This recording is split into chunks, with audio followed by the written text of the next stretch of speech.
Yo creo, amigo, que te has preguntado muchas veces, ¿cómo ser testigo de Jesús? En el nombre del Padre, y del Hijo, y del Espíritu Santo. Amén. Palabra de vida del Santo Evangelio según San Lucas, capítulo 7, versículos del 19 al 23. En aquel tiempo, Juan envió a 2 de sus discípulos a preguntar a Jesús: ¿eres tú el que ha de venir o tenemos que esperar a otro?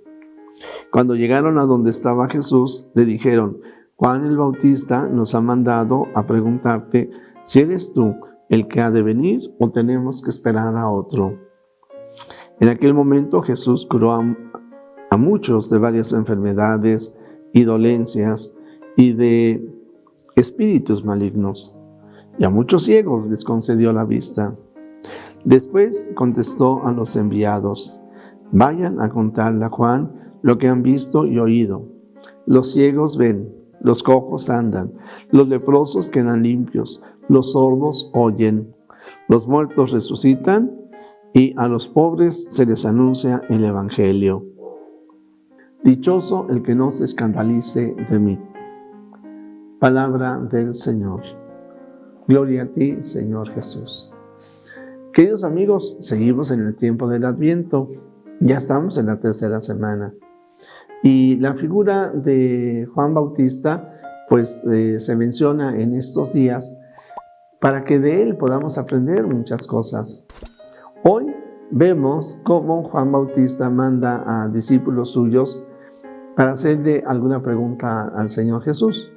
El contexto es Juan Bautista, que reclamaba a Herodes porque estaba casado con la mujer de su hermano, ha sido encarcelado. Y pensemos lo que significa no solamente ser privado de la libertad, sino todo lo que se vive en una cárcel. Juan está dispuesto a soportar todo esto. Pero probablemente dos ideas cruzaban por su mente. Una: ¿cómo poder resistir ante lo que hoy me pasa? ¿Será que yo estoy anunciando una quimera? ¿Valdrá la pena dar la vida por el Señor Jesús? Esto podría ser un dato. O la otra: hay quienes me siguen, pero yo al que quiero que sigan es a Jesús. Por eso manda a 2 discípulos para que el Señor Jesús responda y fortalezca la fe de los discípulos de Juan Bautista. Recordamos, de hecho, que los 2 primeros discípulos del Señor Jesús eran discípulos de Juan el Bautista, Juan Evangelista y Andrés, el hermano de Pedro. Bien, irán estas 2 personas a preguntarle a Jesús: ¿eres tú o tenemos que esperar a otro? Juan está orando, está padeciendo situaciones duras y difíciles en la cárcel, y levanta la mirada hacia Jesús y le pregunta. Y ante esta pregunta, lo que él espera es una respuesta que lo fortalezca, que le dé ánimo, que le dé sentido a su vida.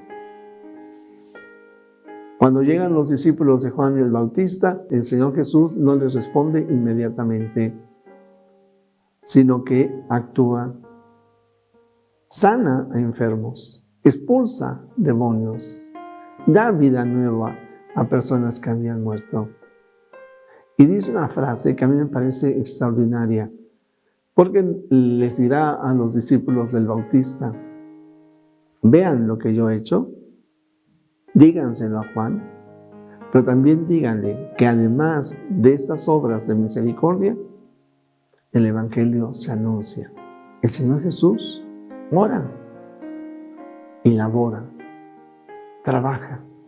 Es de que la fe del cristiano, nuestra fe, ciertamente es estar atento a las necesidades que hay a nuestro alrededor. Ciertamente será necesario que hagamos en lo material lo que nosotros podamos hacer por aquellos que están a nuestro alrededor. Pero es importante y fundamental que también compartamos el Evangelio. Por eso el cristiano que tiene fe, el católico, es eminentemente misionero. Y el campo de misión que tenemos que atender está ahí donde realizamos nuestra vida, en el hogar, en el trabajo, en el lugar de diversión, en el lugar de educación, sí, en el lugar donde vamos a la escuela o en la universidad. Orar y trabajar. Trabajar y orar. Podríamos decir que son dos caras de la misma moneda. ¿Y todo esto para qué? Para evangelizar. Sí, en más de alguna ocasión, quizás en nuestra mente puede llegar a cruzársenos la idea de que es inútil lo que estamos haciendo. Hay tanto mal. Que pudiéramos tener dudas ante ¿y por qué yo me enfermo? ¿O por qué se ha muerto un ser querido? O que simplemente pudiéramos ser olvidadizos ante la palabra de Dios, que nos hubiéramos alejado de Él. Pero hoy entendemos que la misión es muy clara. Volvernos hacia el Señor para pedirle que fortalezca nuestra fe, que ilumine nuestra mente, fortalezca nuestra voluntad para descubriendo cómo realizar el bien común, lo hagamos. San Juan Pablo II mencionaba dentro de las obras de misericordia, la más importante es dar a conocer a Cristo. Pues tú y yo, esforcémonos por dar a conocer al Señor Jesús. Y una manera sencilla, yo diría, ciertamente, y te invito, cuando tú le das like a, por ejemplo, esta publicación o alguna otra publicación católica, cuando tú compartes estas charlas o reflexiones, cuando tú te suscribes a la página, cuando invitas a que también otros se suscriban, entonces estás fortaleciendo tu fe y estás ayudando a que otros descubran su fe o se refuercen en ella. Necesitamos testimonios de la presencia de Dios en nuestra vida, y tú puedes ser una de esas personas. Jesús, que todos te conozcan y te amen es la única recompensa que quiero. El Señor está contigo. La bendición de Dios Todopoderoso, Padre, Hijo y Espíritu Santo, descienda sobre ti, sobre tu familia, sobre México y el mundo entero. Amén.